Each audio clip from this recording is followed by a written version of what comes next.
12:45 കൊടുക്കേണ്ട വർക്ക് ചെയ്യുന്നത് 12:20. എങ്ങനെയുണ്ട്? ഇത്രയും ടെൻഷൻ അടിച്ചൊരു വർക്ക് വേറെ ഉണ്ടായിട്ട് തന്നെ ഉണ്ടാവില്ല.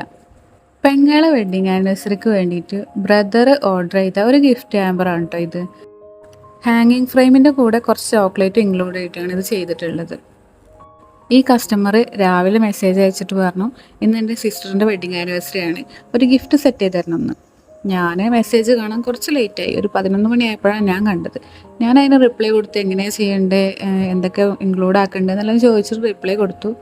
പിന്നെ അതിനുള്ള മറുപടി എനിക്ക് വന്നത് രാത്രിയായിരുന്നു കേട്ടോ. സംഭവം എന്താണെന്ന് വെച്ചാൽ ആൾ ഉറങ്ങിപ്പോയി. നൈറ്റ് ഡ്യൂട്ടി ആയതുകൊണ്ട് പകൽ ഉറങ്ങിപ്പോയതാണ്. ഇനിയിപ്പോൾ എന്താ ചെയ്യുകയെന്ന് വെച്ചിട്ടാണ് പിന്നെ മെസ്സേജ് വന്നത്. നാളത്തേക്ക് സെറ്റാക്കി തരുമെന്ന് വെച്ചപ്പോൾ ഞാൻ കണ്ണും പൊട്ടി ചെയ്യാമല്ലോ എന്ന് പറഞ്ഞു. പക്ഷെ പിന്നീടാണ് അതിൻ്റെ ചതി എനിക്ക് മനസ്സിലായത്. പിറ്റേ ദിവസം ഞായറാഴ്ച ആയിരുന്നു.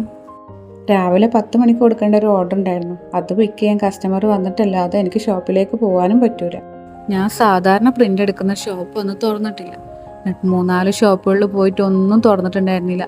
എന്നിട്ട് ലാസ്റ്റ് ഒരു ഷോപ്പിൽ നിന്ന് പ്രിൻ്റ് എടുത്ത് ചോക്ലേറ്റ്സും വാങ്ങിയിട്ട് വീട്ടിലെത്തുമ്പോഴേക്കും ടൈം 12 മണി കഴിഞ്ഞിട്ടുണ്ടായിരുന്നു. 12:45 ഈ ഒരു ഗിഫ്റ്റ് പിക്ക് ചെയ്യാൻ വേണ്ടിയിട്ട് കസ്റ്റമറിൻ്റെ സിസ്റ്റർ ആരോ അയക്കാമെന്ന് പറഞ്ഞിട്ടുണ്ടായിരുന്നത്. എന്ത് ചെയ്യും? ആകെ ടെൻഷനായിപ്പോയി. വീഡിയോസും എടുക്കണം, ഫോട്ടോസും എടുക്കണം, ഇതൊക്കെ സെറ്റാക്കും വേണം. എല്ലാം കൂടെ ആകെ ടെൻഷനായിരുന്ന സമയത്ത് ഞാൻ ക്യാമറ അവിടെ ഓണാക്കി വെച്ചിട്ട് തന്നെ ഈ വർക്ക് മുഴുവൻ ചെയ്തു. അതുകൊണ്ട് തന്നെ എടുത്ത വീഡിയോ എത്രത്തോളം നന്നായി എന്നൊന്നും എനിക്കറിയില്ല. ഫൈനൽ ലുക്ക് എങ്ങനെയാണെന്നുള്ളത് ഞാനൊരു ഫോട്ടോ ആണ് ആഡ് ചെയ്തിട്ടുള്ളത്. എങ്ങനെയുണ്ടെന്നുള്ളത് കമൻറ്റ് ചെയ്യണേ. അപ്പോൾ ഓക്കെ, ബൈ.